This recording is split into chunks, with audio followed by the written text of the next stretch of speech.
ভাইরে ভাই, সিম্ফনি আরো নতুন একটা বাটন ফোন মার্কেটে নিয়ে আসছে। আর এবার ডি সিরিজের মার্কেটে নতুন আরো একটা ফোন D11 এবং এসেই মার্কেটে একেবারে আগুন ধরিয়ে দিয়েছে। যারা কথা বলার জন্য ভালো স্ট্রং বাটন ফোন খোঁজেন, এই ফোনটির উপর কি ভরসা রাখতে পারবেন? আজকে বিস্তারিত আলোচনা শুনতে পারবেন। ফুল ভিডিওটি দেখার অনুরোধ রইল, কারণ আজকে ডি সিরিজের ফোনটি কি কি আপনি ইউজ করতে পারবেন সব একটু জানতে চলেছেন। আপনি কি কিনে ঠকবেন কিনা? যাই হোক, সম্পূর্ণ ফোনটি কিন্তু প্লাস্টিক বিল্টের হবে এবং ম্যাট ফিনিশিং দেওয়া আছে।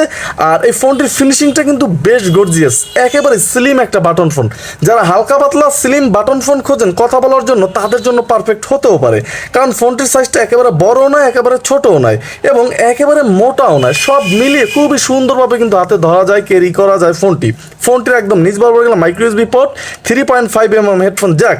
তবে এই ফোনটির কিন্তু ডান কিংবা বাম পিছে আলাদা কোনো সাইড ডেডিকেটেড টর্চ সুইচ থাকবে না। একেবারে উপরে ছোটোখাটো একটা টর্চ থাকবে, একেবারে আলো থাকবে না তা না, মোটামুটি জ্বালিয়ে দেখাবো। এখানে ব্র্যান্ডিং লোগো দেখতে পাচ্ছি আমরা। এখানে একটা ক্যামেরা আছে, 0.08 MP থাকছে স্পিকার। এখন এই স্পিকারের সাউন্ড এই ফোনটি থেকে লাউড আসবে, এই বিষয়টা অন্তত শুনে যাবেন। আর নেটওয়ার্ক কেমন পাবেন তার আগে আমরা বক্সটি একেবারে দেখব কি কি আমাদের জন্য রেখেছে। একটা চার্জার থাকবে এখানে এবং একটা ব্যাটারি থাকছে সেই কাঙ্ক্ষিত ওয়ারেন্টি কার্ড, যেখানে 1 বছর সার্ভিস পাবেন এই ফোনটিতে। তবে এই ফোনটির যে মূল বডিটা, এইটা আমরা একটু দেখে নেব। যে ফার্স্ট হলো নক। যাই হোক, ফোনটির কিন্তু রেয়ার প্যানেলটা মোটামুটি বেশ সুন্দর স্ট্রং করা হয়েছে এবং ম্যাট ফিনিশিং দেওয়া। মূল বডিটা হবে অনেক স্ট্রং, দেখতেই পাচ্ছেন একেবারেই স্ট্রং। কারণ এই ফোনটিতে ব্যাটারি থাকছে ছোট, এই কারণে কিন্তু স্ট্রংটা অনেক বডির স্ট্রং করা হয়েছে।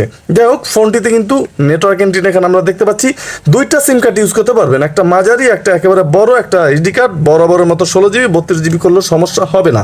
তবে এই ফোনটি কিন্তু অনেক স্ট্রং একটা ফোন এবং এই ফোনটির সাথে থাকছে সেই কাঙ্ক্ষিত ডি সিরিজে যেটা বরাবর করে থাকে তারা, এইটাই করে দিয়েছে মাত্র 1000 mAh একটা ব্যাটারি। তবে টেনশনের কারণ নাই, কারণ 1000 mAh ব্যাটারি হলেও কিন্তু এই ফোনটি অনায়াসে আপনি 1.5 দিন 2 দিন চার্জ নিতে পারবেন। তবে ভাই, এইটা কোনো কথা?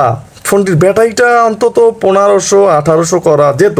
এই বিষয়টা অবশ্যই আপনাদের কমেন্ট আশা করতেছি আমি, যে ব্যাটারিটা কি ঠিক আছে, যেহেতু ডিসপ্লেটা 2.4 এখানে, সেই ক্ষেত্রে কি ব্যাটারি ব্যাকআপটা আরেকটু বাড়িয়ে দেওয়া যেত না? আর ফোনটির প্রাইসে অবশ্য ধামাকা একটা জিনিস আছে, সেটাও জানাবো। প্রাইস কত দেখতেই পাচ্ছেন, ফোনটি কিন্তু অলরেডি আমি ওপেন করে নিয়েছি। আর একেবারেই ফক একটা ডিসপ্লে, যেখানে 2.4 থাকছে। আর এই ডিসপ্লের যে ছাড়াও অক্ষরের সাইজটা কিন্তু বেশ বড় বড় আসবে এবং মোটা আসবে। কিপ্যাড আছে সম্পূর্ণ প্লাস্টিক বিল্টের, বেশ হার্ড। আর টস ইউজ করতে জয়স্টিকের মাঝ বরাবরের মতো প্রেস করতে হবে, তাহলে ছোটোখাটো একটা টস ফোনটি দিয়ে কিন্তু আপনি জ্বালাতেও পারবেন। এবং ফোনটিতে ভাইব্রেশন থাকবে খুবই সুন্দর। আর ফোনটির যে 2000 কন্ট্যাক্ট ক্যাপাসিটি, যেটা ইতিমধ্যে দেখতে পাচ্ছেন সিমে 3000 কন্ট্যাক্ট ক্যাপাসিটি কিন্তু ফোনটিতে আপনি ধরাতে পারবেন। এছাড়া miss call, dial call, receive call আছে। তবে এই ফোনটির অক্ষরের সাইজটা কিন্তু মিডিয়াম আসবে, একেবারে বড় না। আর এই ফোনটিতে এছাড়াও ফাইল ম্যানেজার আছে এখানে এবং মাল্টিমিডিয়া ঢুকলে image viewer, video player, audio player, FM radio আছে।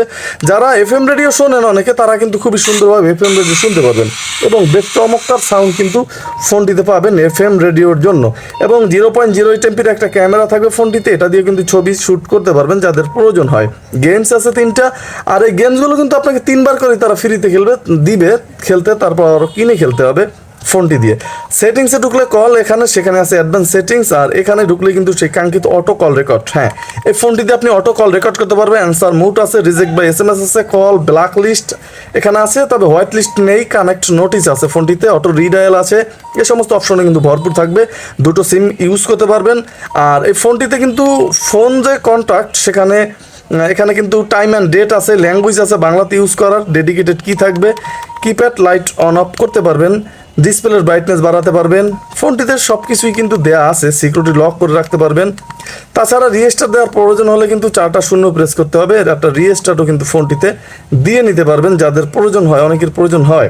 টুলসে কিন্তু অ্যালার্ম, ক্যালকুলেটর, ক্যালেন্ডার, এখান থেকে টস ইউজ করা যায় এবং এখানে কিন্তু ইন্টারনেট ব্রাউজ করতে পারবেন। তবে ইউটিউব, টিকটক, ফেসবুক এ সমস্ত কিন্তু না। চলুন তাহলে আমরা এই ফোনটির যে মূল আকর্ষণ রিংটোন, একটু সাউন্ডটা শুনি। ফোনটিতে কিন্তু 4টা রিংটোন দেয়া আছে সুন্দরভাবে, আর নিজস্ব রিংটোন ইউজ করতে পারবেন, আর সাউন্ড মিডিয়াম পাবেন, একেবারে যে ফাটাই দেবে সেটা না, মিডিয়াম সাউন্ড পাবেন ফোনটিতে।